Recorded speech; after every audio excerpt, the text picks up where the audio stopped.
Assalamualaikum warahmatullahi wabarakatuh. Perkenalkan, nama saya Inifa Indah, absen 18. Saya Konita Fitriani, absen 30. Bersama facecam video kami.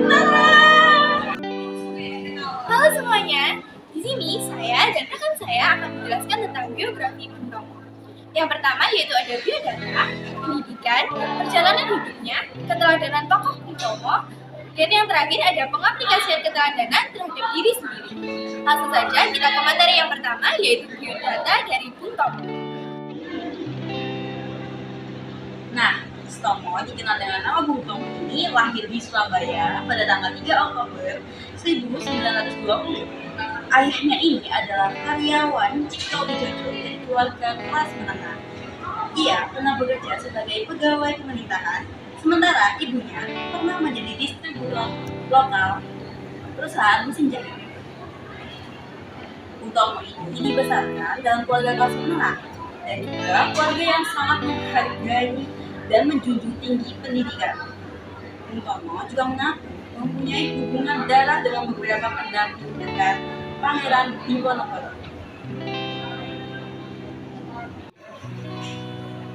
Oke, untuk yang selanjutnya kita akan membahas tentang pendidikan yang telah ditempuh oleh Bung Tomo. Bung Tomo ini pertama kali mengenyam pendidikan di bangku sekolah rakyat atau SR di Surabaya, Jawa Timur. Sekolah ini juga dikenal dengan istilah Holland Inland School atau HIS. Sekolah ini berbahasa Belanda sebagai bahasa pengantar. Kemudian Bung Tomo melanjutkan pendidikannya ke sekolah MULO usai lulus dari sekolah rakyat. Sekolah ini merupakan sekolah yang didirikan pada masa kolonialisme Belanda. Setelah itu, Bung Tomo dimasukkan ke HBS. Sekolah ini merupakan sekolah lanjutan tingkat menengah pada zaman kolonial Belanda untuk orang Belanda, Eropa, dan elit pribumi. Sekolah ini juga menggunakan bahasa Belanda sebagai bahasa pengantar pelajar. Usai menamatkan pendidikan di HBS, Bung Tomo memilih kuliah di Universitas Indonesia. Fakultas ini bukan karena keinginan pribadi Bung Tomo. Ia kurang senang dengan studi ekonomi. Ia lebih menyukai studi berkaitan dengan sosial kemasyarakatan. Namun, fakultas ekonomi ini dipilih lantaran usulan keluarganya. Kemudian, Bung Tomo baru menyelesaikan kuliah pada 1968. Ia menempuh prayudisium, yaitu menyusun skripsi.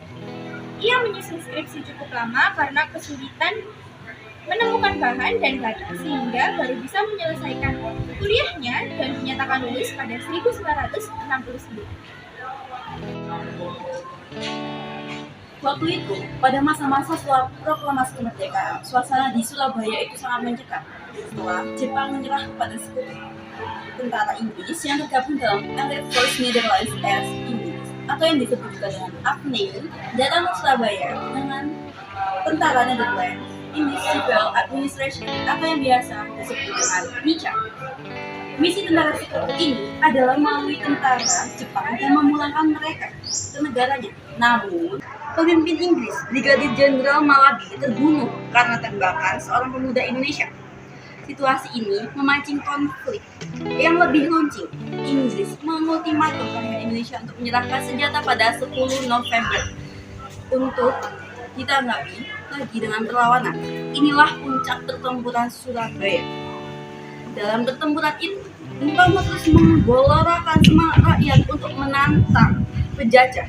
Ia meneriakkan orasi yang teritulannya kita kenal sampai sekarang. Bismillahirrahmanirrahim. Merdeka! Saudara-saudara, rakyat jelata di seluruh Indonesia, terutama saudara-saudara penduduk kota Surabaya,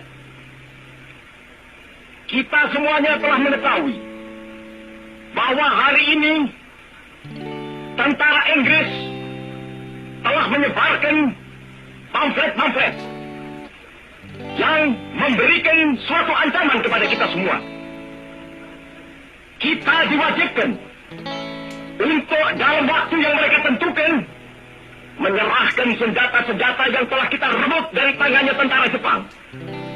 Mereka telah minta supaya kita datang pada mereka itu dengan mengangkat tangan. Mereka telah semua minta supaya kita semua datang pada mereka itu dengan membawa bendera putih, tanda bahwa kita menyerah kepada mereka.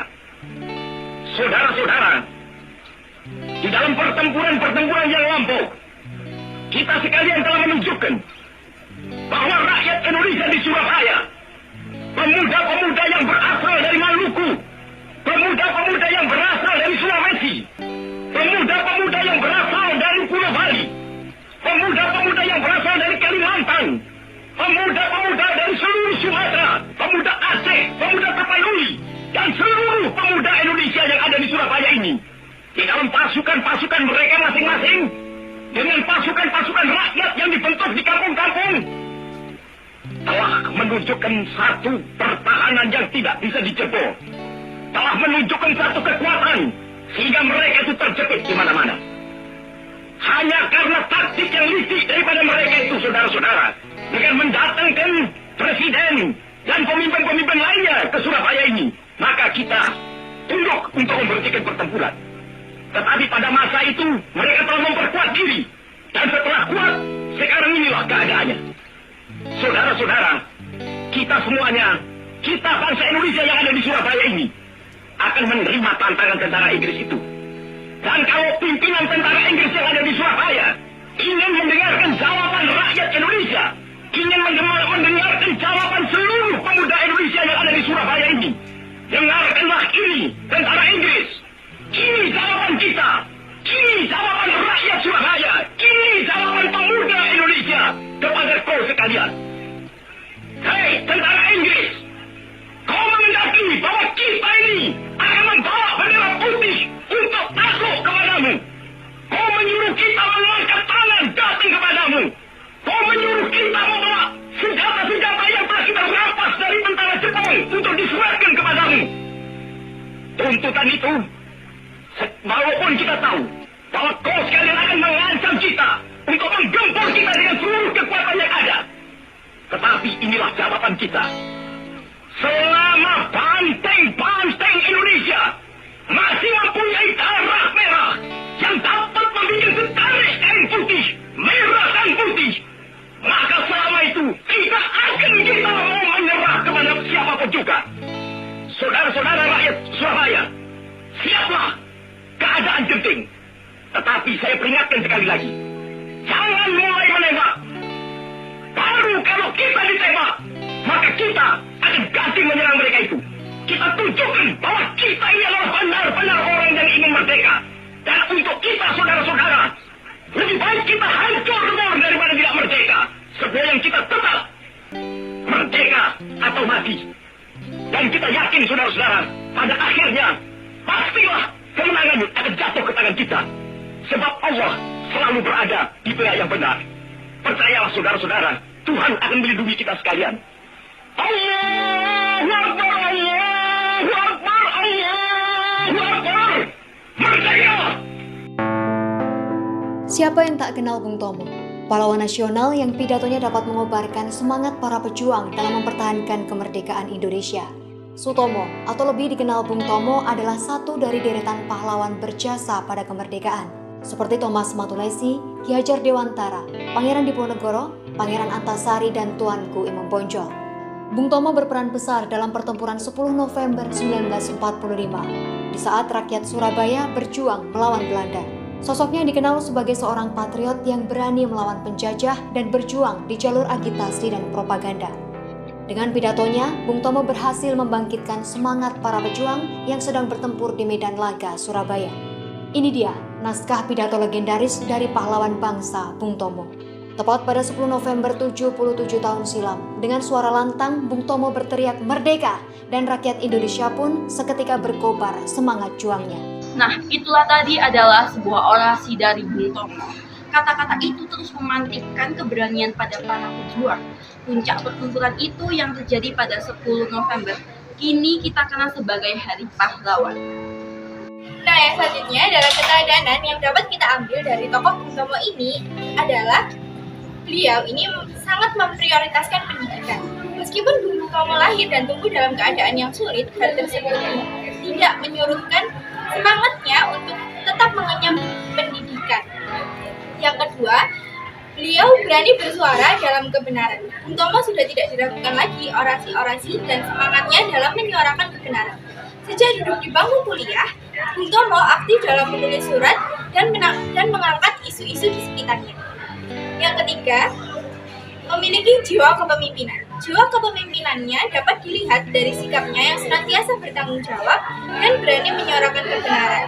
Pada era ini, jiwa tersebut sangat dibutuhkan baik di dalam organisasi maupun keseharian lainnya. Yang keempat, tekun pada setiap tanggung jawab yang diemban. Bung Tomo terkenal akan ketekunannya dalam melakukan atau memperjuangkan sesuatu, dimulai dari pendidikan sampai perjuangannya di Indonesia. Sikap tekunnya ini dapat diimplementasikan di era saat ini dalam menuntaskan tugas dan kewajiban lainnya. Yang terakhir, yaitu memiliki prinsip yang kuat. Kepribadian Bung Tomo yang berprinsip kuat tercermin dari adanya keyakinan dan sikap yang gigih dalam melawan penjajah dan memperjuangkan kemerdekaan. Yang selanjutnya adalah pengaplikasian keteladanan terhadap diri sendiri. Yang nomor 1, sebagai pelajar, kita harus memprioritaskan pendidikan kita agar kelak kita dapat berguna bagi bangsa dan negara. Nomor 2, sebagai pelajar yang kelak akan menjadi generasi penerus bangsa, kita harus berani menyuarakan pendapat kita dalam kebenaran. Yang ketiga, kita juga harus memiliki jiwa nasionalisme yang tinggi. Ini sangat penting bagi kita sebagai penerus bangsa nantinya. Yang keempat, saat mendapat kepercayaan, kita sebaiknya bisa mempertanggungjawabkannya. Yang kelima, memiliki prinsip yang kuat agar tidak mudah dipengaruhi oleh apapun. Yang pertama adalah memprioritaskan pendidikan. Contohnya, saya rajin belajar, giat belajar, tekun belajar, dan tidak pernah bolos les saat ada jadwalnya. Yang kedua adalah berani bersuara dalam kebenaran. Contohnya, saya berpendirian teguh dalam kebenaran yang memang betul adanya. Yang ketiga, memiliki jiwa kepemimpinan. Contohnya, saya memimpin anggota-anggota kelompok saya dengan sikap seorang pemimpin yang baik dan benar. Yang keempat, tekun pada setiap tanggung jawab yang diemban. Contohnya, saya mempunyai tugas yang diberikan oleh guru, akan saya kerjakan tanpa menunda-nunda.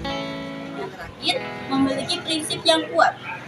Contohnya, yang saya telah terapkan di kehidupan sehari-hari, seperti bahwa apa yang sudah saya prinsipkan tidak boleh ada yang mengubah prinsip saya, dan saya akan berpegang teguh pada prinsip saya tanpa adanya rasa terpengaruh dari pihak manapun. Begitulah biografi singkat tentang Bung Tomo. Semoga informasi yang telah kami sampaikan bermanfaat untuk kalian semua. Saya dan rekan saya pamit undur diri. Terima kasih. Wassalamualaikum warahmatullahi wabarakatuh.